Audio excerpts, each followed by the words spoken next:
ಸಮಸ್ತ ಕೇಳುಗರಿಗೆ ಓದುವ ಪ್ರೀತಿಗಾಗಿ ಯೂಟ್ಯೂಬ್ ಚಾನಲ್ಗೆ ಸ್ವಾಗತ. ನಾನು ನಿಮ್ಮ ಪ್ರತಿಮಾ. ಈ ವಿಡಿಯೋ ನೋಡುತ್ತಿರುವ ನೀವು ದಯವಿಟ್ಟು ಈ ಚಾನಲನ್ನು ಸಬ್ಸ್ಕ್ರೈಬ್ ಮಾಡಿ, ಲೈಕ್ ಮಾಡಿ. ಈ ದಿನ ನಾನು ಪೂರ್ಣಚಂದ್ರ ತೇಜಸ್ವಿರವರ ಚಿದಂಬರ ರಹಸ್ಯ ಈ ಕಥೆಯ ಅಧ್ಯಾಯ 9 ಮತ್ತು 10 ಓದುತ್ತಿದ್ದೇನೆ. ಅಧ್ಯಾಯ 9. ಕೆಸರೂರಿನ ಸುತ್ತಲೂ ಪರ್ವತಗಳು ಒಂದರ ಹಿಂದೆ ಒಂದರಂತೆ ಒಟ್ಟಿಗೆ ಮಲಗಿದ ಬಸವನ ಮಂದೆಯ ಥರ ಹಬ್ಬಿಕೊಂಡಿದ್ದವು. ದಟ್ಟ ಅರಣ್ಯ ಈ ಗುಡ್ಡಗಳನ್ನು ಕಂಬಳಿ ಒದಿಸಿದಂತೆ ಮುಚ್ಚಿಕೊಂಡಿತು. ಎಲ್ಲ ಮರಗಳು ಒಟ್ಟಾಗಿ ಇಡೀ ಗುಡ್ಡವೇ ಒಂದು ಭೂತಾಕಾರದ ಮರದಂತೆ ಕಾಣುತ್ತಿತ್ತು.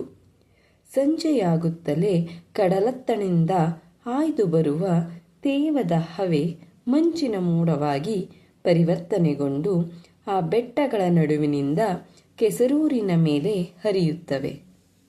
ಇಡೀ ಕೆಸರೂರನ್ನು ಒಂದು ಮಾಯಾಲೋಕವನ್ನಾಗಿ ಮಾಡುತ್ತವೆ. ಕೆಸರೂರು ಮಳೆಗಾಲದ 4 ತಿಂಗಳು ಮಾತ್ರ ಕೆಸರೂರಷ್ಟೆ. ಆನಂತರ ಸದಾ ತಣ್ಣಗಿರುವ ನಿತ್ಯ ಹರಿದ್ವರ್ಣದ ಕಾಡಿನಿಂದ ಸುತ್ತುವರೆದಿದ್ದ ಇದೂ ಒಂದು ಅಪ್ಸರಲೋಕ. ಗಿರಿತಪ್ಪಲಿನ ಈ ಪುಟ್ಟ ಊರು ಕರ್ನಾಟಕದ ಸ್ವಿಟ್ಜರ್ಲ್ಯಾಂಡ್. ಶ್ಯಾಮಾನಂದನ ಅಂಗಾಡಿ ಒಬ್ಬನೇ ಪೆನ್ನು ಫೈಲು ಹಿಡಿದುಕೊಂಡು ಕೆಸರೂರಿನ ಟಿಬಿಯ ವರಾಂಡದಲ್ಲಿ ಕುಳಿತಿದ್ದ. ತನ್ನ ಮೂಲ ಕಚೇರಿಗೆ ದೈನಂದಿನ ರಿಪೋರ್ಟ್ ಕಳಿಸಬೇಕಿತ್ತು.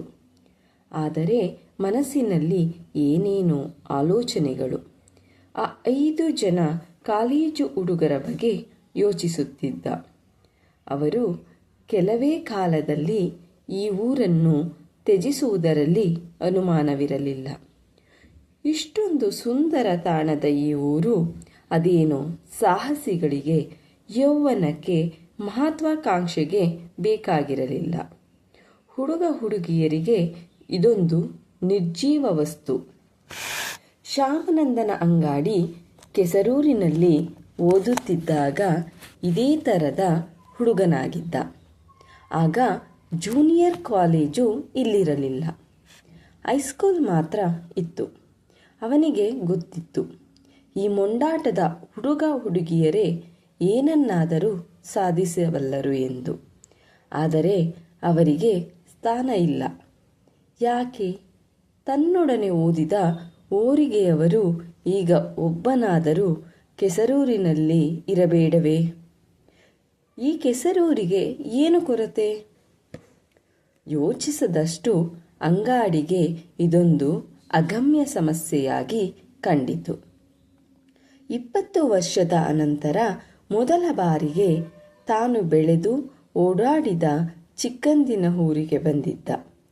ತಾನು ಬೆಳೆದ ಊರೆಂಬುದೊಂದನ್ನು ಬಿಟ್ಟರೆ ಅಂಗಾಡಿಗೆ ಕೊಂಚವೂ ಕೆಸರೂರಿನ ಬಗ್ಗೆ ಆದರ, ಅಭಿಮಾನ, ಪ್ರೀತಿ ಹುಟ್ಟಲಿಲ್ಲ. ನಿಜಕ್ಕೂ ಅಂಗಾಡಿಗೆ ತನ್ನ ಗುರುತನ್ನೇ ತೋರಿಸಿಕೊಳ್ಳದೆ ಸಂಪೂರ್ಣ ಆಗಂತುಕನಾಗಿ ಓಡಾಡಿದ್ದರೆ ಚೆನ್ನಾಗಿತ್ತೆಂದೆನಿಸಿತು. ಕೆಸರೂರಿಗೆ ಬಳಸಿಕೊಂಡಂತೆ ಅತ್ಯಂತ ದಟ್ಟ ಅರಣ್ಯ ಇತ್ತು. ಅವುಗಳ ತುಂಬ ಕಳೆಯಂತೆ ಏಲಕ್ಕಿ ಬೆಳೆಯುತ್ತಿತ್ತು. ಇಡೀ ಪ್ರಪಂಚದಲ್ಲೇ ಹೆಸರಾಂತ ಪರಿಮಳದ ಏಲಕ್ಕಿ ಇದು.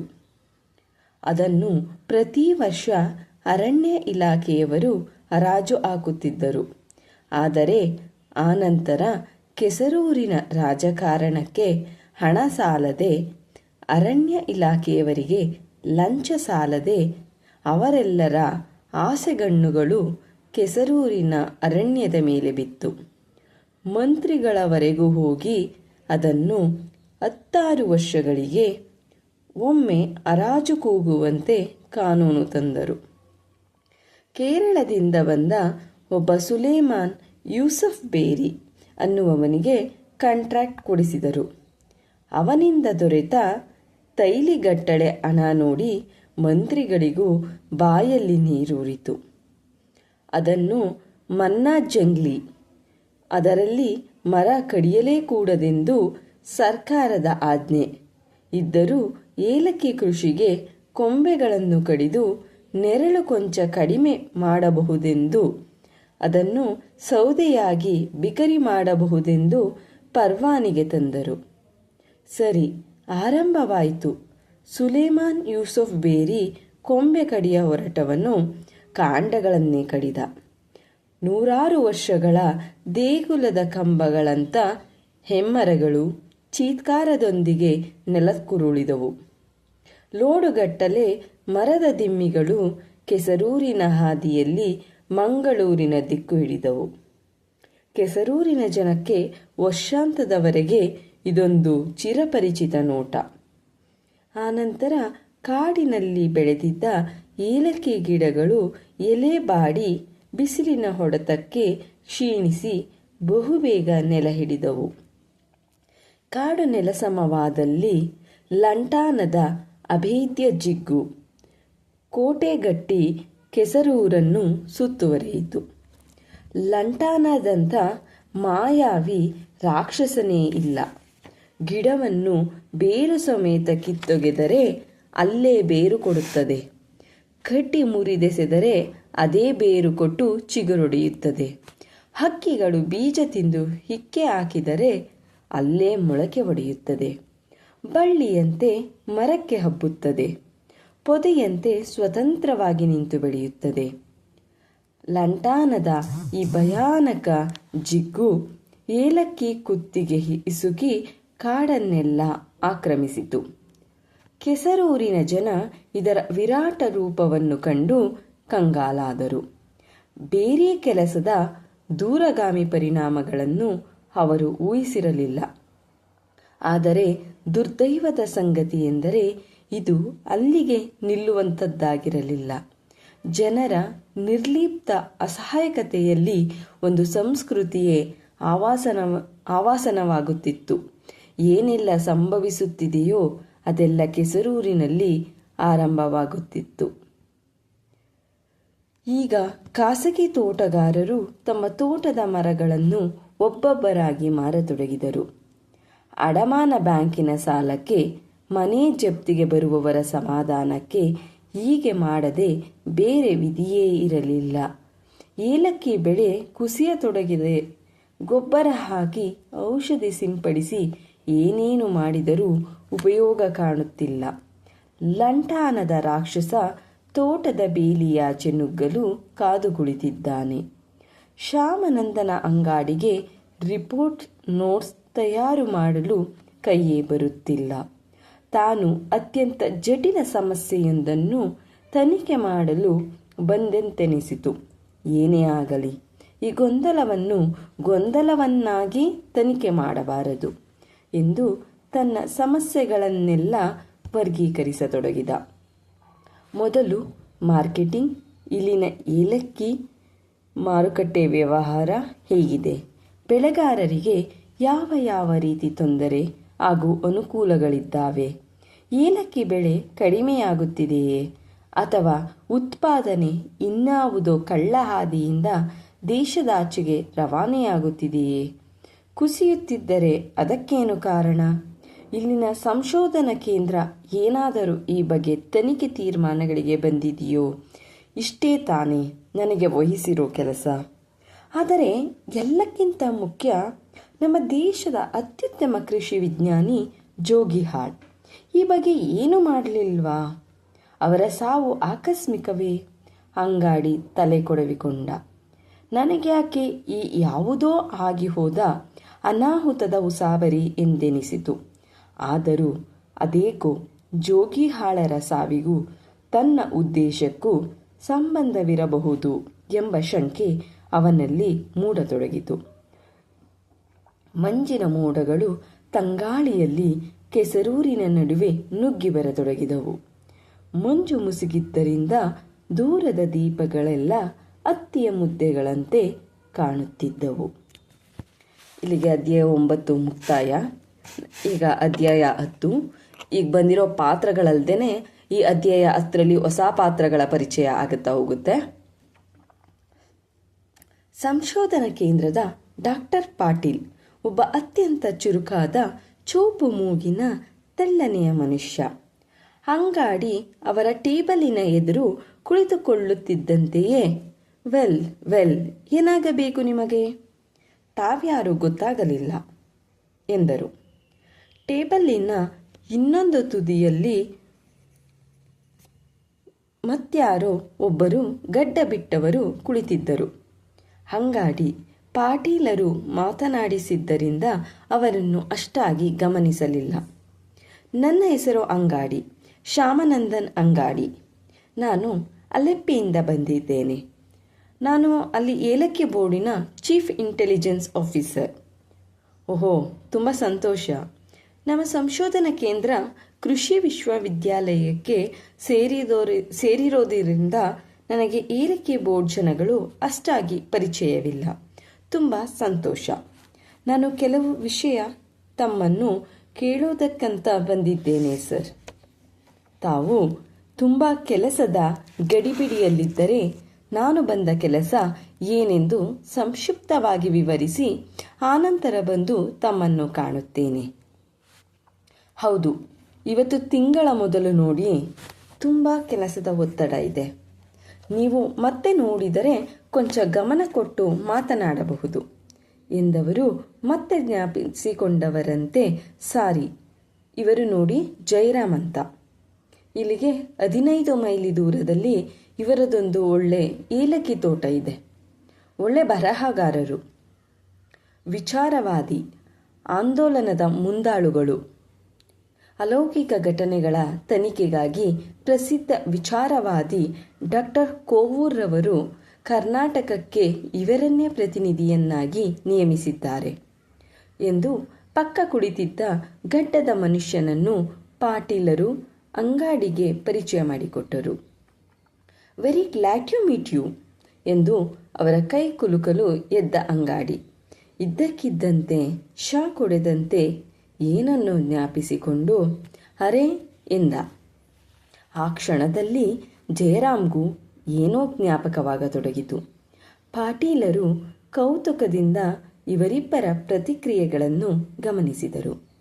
ನೀವು ನೆತ್ತರಕೊಂಡದ ಜಯರಾಮ್ ಅಲ್ವಾ? ಜ್ಞಾಪಕ ಬರುತ್ತಾ ನನ್ನ ಪರಿಚಯ ಎಂದ ಅಂಗಾಡಿ.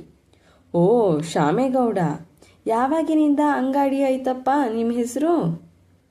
ಅದು ನಾನು ಪೊಲೀಸ್ ಡಿಪಾರ್ಟ್ಮೆಂಟ್ ಬಿಟ್ಟು ಇಂಟೆಲಿಜೆನ್ಸ್ ಸೇರಿದಾಗ ಬದಲಾಯಿಸಿಕೊಂಡಿದ್ದು. ಕಾರಣ ಇಷ್ಟೇ ಎಂದು ಹಿಂದೆ ಹೇಳಿದ್ದನ್ನೇ ಮತ್ತೆ ಸಂಕ್ಷಿಪ್ತವಾಗಿ ಜಯರಾಮ್ಗೆ ತಿಳಿಸಿದ. ಏನು, ನಿಮ್ಮಿಬ್ಬರದು ಹಳೆ ಪರಿಚಯ ಅನ್ನೋ ಹಾಗೆ ಕಾಣ್ತದೆ ಎಂದರು ಪಾಟೀಲರು.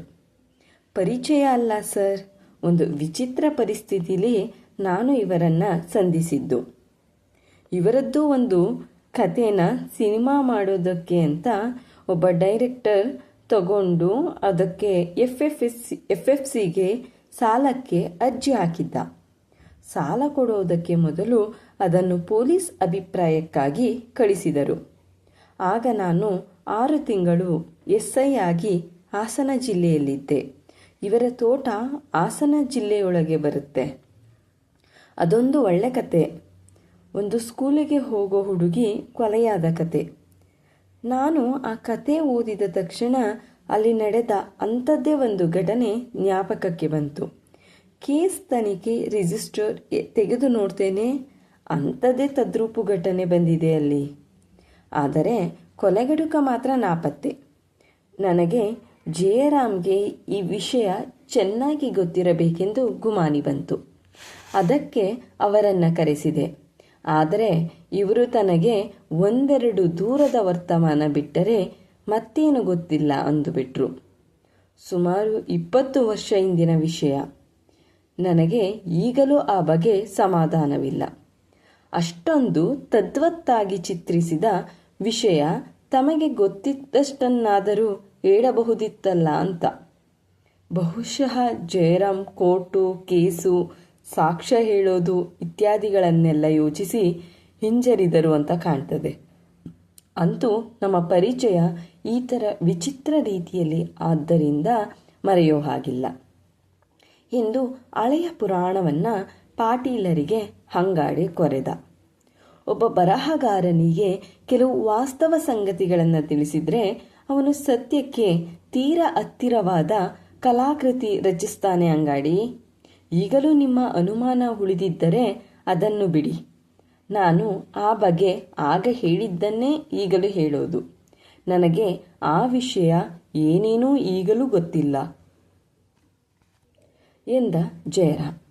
ಒಂದು ಕಲಾಕೃತಿ ಸಿನಿಮಾ ಮಾಡೋದಕ್ಕೆ ಮೊದಲು ಪೊಲೀಸ್ ವಿಮರ್ಶೆ ಬೇರೆ ಆಗಬೇಕೇ ಎಂದು ಆಶ್ಚರ್ಯ ಸೂಚಿಸಿದರು ಪಾಟೀಲರು. ಅಯ್ಯೋ ಬಿಡಿ, ಈಗ ನಾಟಕ ಆಡೋದಕ್ಕೂ ಪೊಲೀಸರ ಅನುಮತಿ ಬೇಕು. FFC ಅವರು ಲಕ್ಷಾಂತರ ಹಣ ತೊಡಗಿಸುವುದರಿಂದ ಅದೇನಾದರೂ ತೀರಾ ವಿವಾದಾಸ್ಪದ ವಿಷಯದ ಕಥೆಯೋ ತಿಳಿದುಕೊಳ್ಳಲು ಈ ಕ್ರಮ ಇಟ್ಟುಕೊಂಡಿದ್ದಾರೆ ಅಂತ ಕಾಣ್ತದೆ. ಕೊನೆಗೆ ಆ ಕತೆ ಸಿನಿಮಾ ಆಯ್ತೋ ಎಂದರು ಪಾಟೀಲ್. ಇಲ್ಲ ಸರ್, ಪೊಲೀಸ್ ಅಭಿಪ್ರಾಯ ಅದು ಇದಂತ ಯಾವಾಗ ತರಲೆ ಶುರುವಾಯಿತೋ ದಿಗ್ದರ್ಶಕ ಆ ಯೋಜನೆಯನ್ನೇ ಕೈಬಿಟ್ಟ. ಒಟ್ಟಿನಲ್ಲಿ ಅಂಗಾಡಿ ಅದನ್ನು ಓದಿ ತಲೆ ಕೆಡಿಸಿಕೊಂಡಿದ್ದಷ್ಟೇ ಆಗಿದ್ದು ಎಂದ ಜಯರಾಮ್ ಉತ್ತರಿಸಿದ. ಅಂಗಾಡಿ ಪಾಟೀಲರ ಕಡೆ ತಿರುಗಿ, ಸಾರಿ ಸರ್, ನಿಮ್ಮ ವೇಳೆ ಹಾಳು ಮಾಡ್ತಿದ್ದೀನಂತ ಕಾಣ್ತದೆ ಎಂದ. ಪರ್ವಾಗಿಲ್ಲ, ಏನು ವಿಷಯ ಅಂಗಾಡಿ ಎಂದರು ಪಾಟೀಲ್. ನಾನು ಬಂದದ್ದು ಕರ್ನಾಟಕದ ಏಲಕ್ಕಿ ಉತ್ಪಾದನೆ ತೀವ್ರವಾಗಿ ಕುಸಿಯುತ್ತಾ ಇರುವುದರ ಬಗ್ಗೆ ಭಾರತ ಸರ್ಕಾರ ಕಳವಳಗೊಂಡಿದೆ. ಅದಕ್ಕಾಗಿ ಇದರ ಬಗ್ಗೆ ಯಾವ ಯಾವ ತರಹದ ಮಾಹಿತಿ ಏನೇನು ಸಿಕ್ಕುತ್ತದೋ ಅದನ್ನೆಲ್ಲ ತಿಳಿದು ವರದಿ ಮಾಡಬೇಕಾಗಿದೆ. ಮಾರುಕಟ್ಟೆಯನ್ನು ಮಾರ್ವಾಡಿಗಳು, ಬೇರಿಗಳು, ರಫ್ತುದಾರರು ಇತ್ಯಾದಿ ಖಾಸಗಿ ವ್ಯಕ್ತಿಗಳ ಕೈಲೇ ಇರೋದರಿಂದ ಅದೇನಾದರೂ ಬೆಳೆಗಾರರಿಗೆ ಪ್ರತಿಕೂಲವಾಗಿದೆಯೋ ಪರಿಶೀಲಿಸಬೇಕಾಗಿದೆ. ಇನ್ನೊಂದು, ಯಾವ ನಿಶ್ಚಿತ ಕಾರಣದಿಂದ ಹೀಗಾಗ್ತಿದೆ ಅನ್ನೋದೇನಾದರೂ ಸಂಶೋಧಕರು ಪತ್ತೆ ಮಾಡಿದ್ದಾರೆಯೇ? ಇದರ ಜೊತೆಗೆ ನನಗೆ ಡಾಕ್ಟರ್ ಜೋಗಿಹಾಳರು ತಮ್ಮ ಸ್ಥಾನದಲ್ಲಿ ಹಲವಾರು ವರ್ಷ ಕೆಲಸ ಮಾಡಿದ್ರಲ್ಲ, ಅವರು ಏಲಕ್ಕಿಗೆ ಯಾವ ವಿಧವಾದ ಸಹಾಯವನ್ನು ಏಕೆ ಮಾಡಲಾಗಲಿಲ್ಲ? ಮಿಕ್ಕ ಕೃಷಿ ರಂಗದಲ್ಲಿ ಕ್ರಾಂತಿಕಾರಕ ಬದಲಾವಣೆ ಮಾಡಿದರು, ಇಲ್ಲಿ ಯಾಕೆ ಅವರಿಗೆ ಸಾಧ್ಯವಾಗಲಿಲ್ಲ ಅನ್ನೋದೊಂದು ಕಾಡ್ತಾ ಇದೆ. ಇವನ್ನೆಲ್ಲ ತಾವು ಕೊಂಚ ಯೋಚನೆ ಮಾಡಿದರೆ ನಾನು ಅನಂತರ ಬಂದು ತಮ್ಮೊಡನೆ ಮಾತಾಡ್ತೀನಿ ಸರ್. ಹರಿಬರಿಲಿ ರಿಪೋರ್ಟ್ ತಯಾರು ಮಾಡಿ ಏನೂ ಉಪಯೋಗವಿಲ್ಲ. ಏಕೆಂದರೆ ನನ್ನ ರಿಪೋರ್ಟು ನೇರವಾಗಿ ಕೇಂದ್ರ ಕೃಷಿ ಮಂತ್ರಿಗಳ ಟೇಬಲಿಗೆ ಹೋಗುತ್ತೆ ಎಂದು ಅಂಗಾಡಿ ತಾನು ಬಂದ ಉದ್ದೇಶವನ್ನು ಸಂಕ್ಷಿಪ್ತವಾಗಿ ಪಾಟೀಲರಿಗೆ ವರದಿ ಮಾಡಿದ. ನನ್ನ ಪಾಲಿನ ಕೃಷಿ ವಿಜ್ಞಾನಕ್ಕೆ ಸಂಬಂಧಪಟ್ಟಿದ್ದನ್ನು ನಾನು ಹೇಳಬಲ್ಲೆ ಅಂಗಾಡಿ, ಆದರೆ ಮಿಕ್ಕಿದ್ದು ನನಗೆ ಯಾವೂ ಸರಿಯಾಗಿ ಗೊತ್ತಿಲ್ಲ. ಹೇಳಿದರೂ ಅದೆಲ್ಲ ಆಫ್ ದಿ ರೆಕಾರ್ಡ್. ಆ ಕಡೆ ನಿಮ್ಮ ತನಿಖೆ ಮುಂದುವರಿಸೋದಕ್ಕೆ ನೀವು ಜಯರಾಮ್ ಅಂತವರಿಂದ ಬೇಕಾದಷ್ಟು ಸಹಾಯ ತಗೋಬಹುದಂತ ಕಾಣ್ತದೆ. ಏಲಕ್ಕಿಗೆ ಈಗ ಪ್ರಕೃತಿ, ಪರಿಸರ, ಸಮಾಜ ಎಲ್ಲ ಕಡೆಯಿಂದ ವೈರಿಗಳ ಹಾವಳಿ ಆರಂಭವಾಗಿದೆ. ಯಾವ ದಿಕ್ಕಿನಲ್ಲಿ ಸಂಶೋಧನೆ ಮಾಡಲು ತೋಚದ ಪರಿಸ್ಥಿತಿ. ಜೊತೆಗೆ ಡಾಕ್ಟರ್ ಜೋಗಿಹಾಳರ ಅಕಾಲ ಮರಣ ಬೇರೆ ನಮಗೆ ದೊಡ್ಡ ಅಡಚಣೆಯಾಗಿದೆ. ನಮ್ಮ ಸಂಶೋಧನೆ ಮುಂದುವರಿಸೋದಕ್ಕೆ ಯಾವ ದಿಕ್ಸೂಚಿನೂ ಇನ್ನೂ ಕಾಣ್ತಾ ಇಲ್ಲ. ಹಾಗಲ್ಲ ಡಾಕ್ಟರ್ ಪಾಟೀಲ್, ಜೋಗಿಹಾಳರ ಜೊತೆ ಅನೇಕ ವಿಜ್ಞಾನಿಗಳು ಇಲ್ಲಿ ಸಹಾಯಕರಾಗಿ ಕೆಲಸ ಮಾಡಿರಲಿಲ್ವೇ? ಅವರಿಂದೇನು ಸಹಾಯವಾಗೋದಿಲ್ವೇ? ಇದಾರಿದ್ದಾರೆ, ಭಾಳ ಜನ. ಸಂಬಳ ದಂಡಕ್ಕೆ ಡಾಕ್ಟರ್ ಜೋಗಿಹಾಳರಿಗೆ ಏನೂ ಮಾಡಲಾಗಲಿಲ್ಲ ಅಂದಮೇಲೆ ನಾನು ಇವರ ಬಗ್ಗೆ ಹೇಳೋದೇನಿದೆ? ಸತ್ಯನಾರಾಯಣ ಪೂಜೆ, ವರಮಹಾಲಕ್ಷ್ಮಿ ವ್ರತ, ಉದ್ಭವ ವೆಂಕಟೇಶ್ವರ ಮಹಾತ್ಮೆ ನಡೆಸ್ತಾ ಪರಲೋಕದ ಕ್ಷೇಮ ಚಿಂತನೆ ಮಾಡ್ತಾ ಒಂದು ಕಾಲು ಆಗಲೇ ಸ್ವರ್ಗದಲ್ಲಿಟ್ಟಿದ್ದಾರೆ. ನೀವು ಬಂದಿರೋದು ತನಿಖೆ ಮಾಡೋದಕ್ಕೆ ತಾನೇ? ಅವ್ರನ್ನೆಲ್ಲ ಕೇಳಿ ನೋಡಿ, ತನಿಖೆ ಮಾಡಿ. ನಾನು ಮಾತಾಡೋದಕ್ಕೆ ಹೋದರೆ ಎಲ್ಲ ಆಫ್ ದಿ ರೆಕಾರ್ಡ್ ಮಾತುಗಳು, ಅನ್ಪಾರ್ಲಿಮೆಂಟ್ರಿ ಶಬ್ದಗಳು ಬರ್ತವೆ. ಅಂಗಾಡಿಗೆ ಪಾಟೀಲರ ಮಾತಿನಲ್ಲಿ ಅವರ ಸಹೋದ್ಯೋಗಿಗಳ ಬಗ್ಗೆ ಅಪಾರ ಕೋಪ ಇರುವುದು ಕಂಡಿತು. ಕೋಪ ಮಾಡಿಕೊಳ್ಳೋದರಿಂದ ಪ್ರಯೋಜನವಿಲ್ಲ ಸರ್. ಈ ದೇಶದಲ್ಲಿ ಎಲ್ಲ ಸಂಶೋಧನಾ ಕೇಂದ್ರಗಳು ಹೆಚ್ಚು ಕಮ್ಮಿ ಇದೇ ಥರ ಇದ್ದಾವೆ. ಬಾಹ್ಯಾಕಾಶ ಸಂಶೋಧನೆ, ಇಂಧನ ಸಂಶೋಧನೆ, ಆಹಾರ ಸಂಶೋಧನೆ, ಹೀಗೆ ನೂರಾರಿವೆ. ಅವಕ್ಕೆ ಹೋಲಿಸಿದರೆ ನಿಮ್ಮದು ಎಷ್ಟೋ ವಾಸಿ ಎಂದು ಕೋಪ ಶಮನ ಮಾಡುವಂತೆ ಅಂಗಾಡಿ ಮಾತಾಡಿದ. ಆಗಲ್ರಿ ಅಂಗಾಡಿ, ನೀವು ಇವತ್ತು ಇಲ್ಲಿಗೆ ಹೊಸದಾಗಿ ಕಾಲಿಡ್ತಿದ್ದೀರಿ. ಒಂದು ಉದಾಹರಣೆ ಕೊಡ್ತೀನಿ ನೋಡಿ, ವಿಷಯ ಅರ್ಥ ಆಗಲಿ ಅಂತ. ಇವತ್ತು ನಮ್ಮ ಸಂಶೋಧನಾ ಕೇಂದ್ರದ ನೌಕರರ ಪ್ರತಿಭಟನೆಯಂತೆ. ಅದಕ್ಕೆ ಇವತ್ತು ನನಗೆ ಪುರ್ಸೊತ್ತಿಲ್ಲ.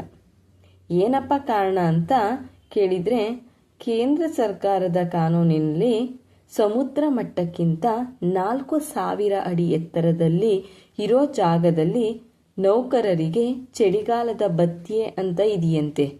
ನಮ್ಮ ವಿಜ್ಞಾನಿ ಯಾವನೋ ಅದನ್ನು ಸಂಶೋಧನೆ ಮಾಡಿದ್ದಾನೆ.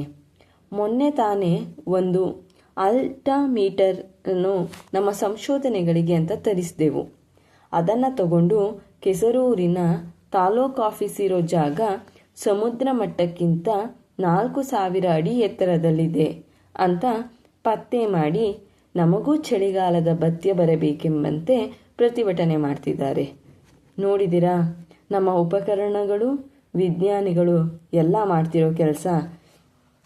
ಜಯರಾಮನಿಗೆ ರಾಜಕಾರಣದ ಬಗ್ಗೆ ಅಷ್ಟೊಂದೇನು ಕುತೂಹಲ ಹುಟ್ಟಲಿಲ್ಲವೆಂದು ಕಾಣ್ತದೆ. ಬರ್ತೀನಿ ಸರ್. ಹಾಗಾದರೆ ನೀವು ಮಂತ್ರ ಮೋಡಿ ಹಾಕೋದು, ಯಂತ್ರ ಕಟ್ಟೋದು ಎಲ್ಲ ಸುಳ್ಳಂತ ನಮ್ಮ ಸದಸ್ಯರಿಗೆ ತಿಳಿಸಿಬಿಡ್ತೇನೆ ಎಂದು ಹೇಳುತ್ತಾ ಇದ್ದ. ನೋನು, ನಾನು ನಿಮ್ಮಂಗೆ ವಿಚಾರವಾದಿ ಅಂತ ತಿಳಿದು ಈ ಪ್ರಶ್ನೆ ಕೇಳ್ತೀರಲ್ಲ. ನಿಮ್ಮ ಹುಡುಗರು ತಪ್ಪು ತಿಳಿದುಕೊಂಡು ನಿಮಗೆ ತೊಂದರೆ ಕೊಟ್ಟಿದ್ದಾರೆ ಜಯರಾಮ್. ಇಲ್ಲ ಸರ್, ನಾನು ನಂಬಲಿಲ್ಲ. ಆದರೂ ನಮ್ಮ ಹುಡುಗರಿಗೆ ಕಾರ್ಯಕ್ರಮ ಇಲ್ಲದೆ ಬೇಜಾರಾಗ್ತಿತ್ತಂತೆ ಕಾಣ್ತದೆ. ಇದನ್ನು ನೀವು ತನಿಖೆ ಮಾಡಲೇಬೇಕಂತ ಬಲಾತ್ಕಾರ ಮಾಡುವುದಕ್ಕೆ ಶುರು ಮಾಡಿದರು ಎಂದು ಹೇಳಿ ಹೊರಡಲನುವಾಗಿ ಜಯರಾಮ್ ಎದ್ದ. ಮತ್ಯಾವಾಗ ಸಿಗ್ತೀರಾ ಜಯರಾಮ್ ಎಂದು ಅಂಗಾಡಿ ಕೇಳಿದ. ಯಾವಾಗ ಬೇಕೆಂದರೆ ಆವಾಗ. ನಾನು ದಿನ ಸಾಯಂಕಾಲ ಕಾಫಿ ಕ್ಲಬ್ಬಿಗೆ ಬರ್ತೀನಿ, ನಿಮ್ಮ ಮಿತ್ರರ ಜೊತೆ ಹರಟೆ ಹೊಡೆಯೋದಕ್ಕೆ. ಅಲ್ಲಿ ಹೋಟೆಲ್ ಕೌಂಟರಿನಲ್ಲಿ ಒಂದು ಮಾತು ತಿಳಿಸಿದರೆ ನನಗೆ ತಿಳಿಸ್ತಾರೆ. ಜಯರಾಮ್ ನಿರ್ಗಮಿಸಿದ ನಂತರ, ಮಿಸ್ಟರ್ ಅಂಗಾಡಿ, ನನಗೆ ನಮ್ಮ ಏಲಕ್ಕಿಗೆ ಏನೂ ಮಾಡಲಾಗದೇ ಇರುವುದಕ್ಕೆ ವಿಜ್ಞಾನಿಯಾಗಿ ತಲೆ ತಗ್ಗಿಸುವಂತಾಗಿದೆ. ಏಲಕ್ಕಿ ಅಂತ ಒಂದು ಡೆಡ್ಲಾಕ್ನಲ್ಲಿ ಸಿಕ್ಕಾಕಿಕೊಂಡಿದೆ. ಅದನ್ನು ಹೇಗೆ ರಕ್ಷಿಸಬೇಕೋ ಗೊತ್ತಾಗ್ತಿಲ್ಲ. ಮತ್ತೆ ಸಿಕ್ಕಿ ನಿಮ್ಮ ಹತ್ತಿರ ಎಲ್ಲ ವಿವರವಾಗಿ ಹೇಳ್ತೇನೆ ಎಂದರು ಪಾಟೀಲ್. ಮತ್ತೆ ಫೋನ್ ಮಾಡಿ ತಿಳಿಸಿ, ನಿಮ್ಮನ್ನು ಕಾಣ್ತೀನಿ ಸರ್ ಎಂದು ಅಂಗಾಡಿಯು ಎದ್ದ. ಧನ್ಯವಾದಗಳು.